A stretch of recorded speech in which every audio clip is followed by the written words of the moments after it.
ప్రపంచంలోనే అతిపెద్ద పండుగలలో ఒకటైన క్రిస్మస్. దాని వెనుక మనకు తెలియనో కథ ఉంది, ఆశ్చర్యకరమైన కథ. ఈరోజు మనం ఆ పండుగ మూలాల్లోకి వెళ్దాం. ప్రతి ఏటా క్రిస్మస్ వల్ల జరిగే వ్యాపారం ఎంతో తెలుసా? ఏకంగా $1 ట్రిలియన్. అంటే చూడండి, ఈ మొత్తం ఎంత పెద్దదంటే వేరే పెద్ద పండుగలన్నీ కలిపి ఓ 10 ఏళ్లలో చేసే వ్యాపారం కన్నా ఇది ఎక్కువే అన్నమాట. మరి ఇంత పెద్ద సాంస్కృతిక ఆర్థిక వేడుక, దీనికి కేంద్రమేంటి? ఒక్కరోజే, అదే డిసెంబర్ 25, అంటే యేసుక్రీస్తు పుట్టినరోజుని మనం జరుపుకునే రోజు. కానీ ఇక్కడే అసలు కథ మొదలవుతుంది. అసలు యేసు పుట్టింది శీతాకాలంలోనేనా? ఈ ప్రశ్నకు సమాధానం చాలా ఆసక్తికరంగా ఉంటుంది.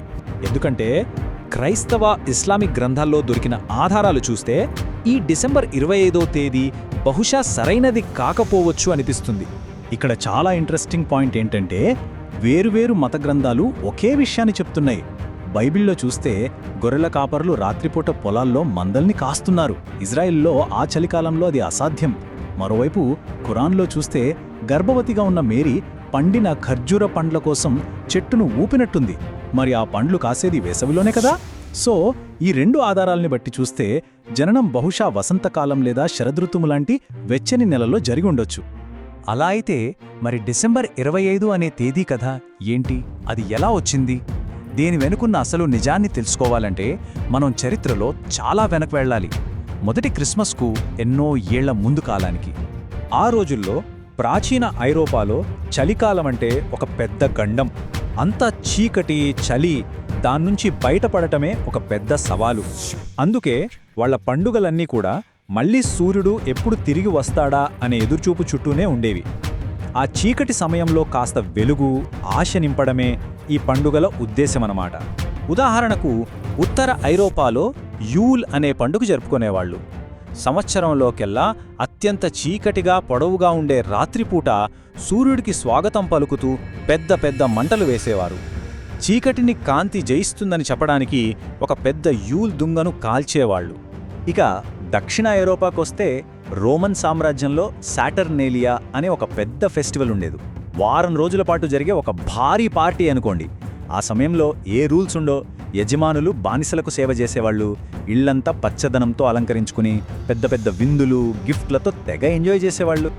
సరే, కాలం గడిచింది. రోమన్ సామ్రాజ్యం అంతటా క్రైస్తవం విస్తరించడం మొదలైంది. కానీ అప్పటికే ప్రజల జీవితాల్లో బలంగా నాటుకుపోయిన ఈ పాత పండుగలు చర్చ్ నాయకులకు ఒక పెద్ద తలనొప్పిగా మారాయి. వాళ్ళని ఓడించలేకపోతే వాళ్లతో కలిసిపో అన్నట్టుగా చర్చ్ ఒక చాలా తెలివైన నిర్ణయం తీసుకుంది.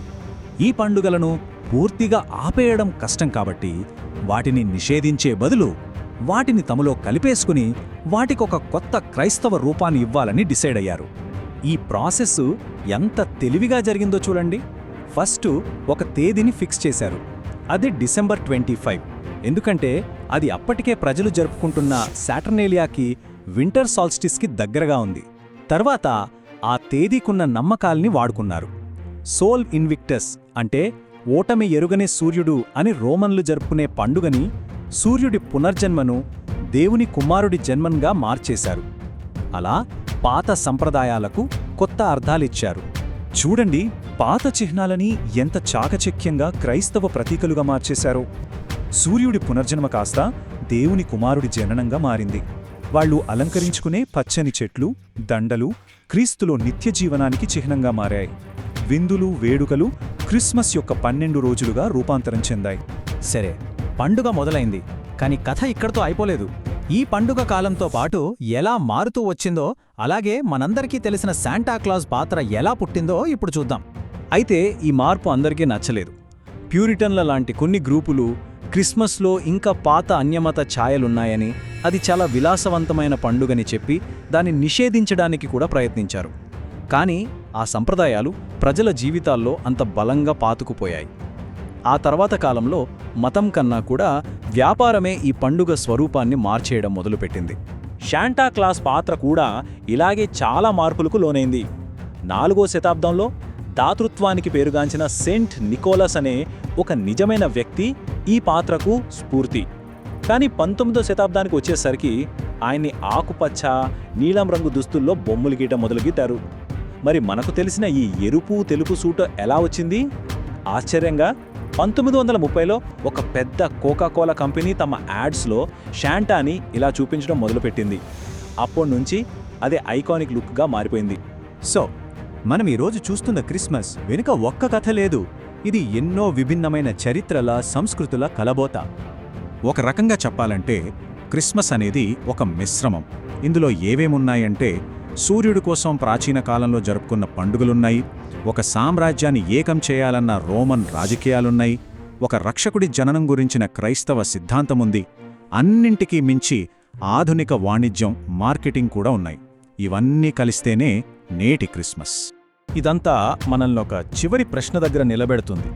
ఇంత సంక్లిష్టమైన చరిత్రను తెలుసుకున్న తర్వాత ఈ పండుగకు నేటి ప్రపంచంలో ఉన్న అసలైన అర్థమేంటి? ఈ పండుగ ఎక్కడ మొదలైందో చూశాం, కానీ అదిప్పుడు ఏ రూపంలో ఉందో మనం లోతుగా ఆలోచించుకోవాలి.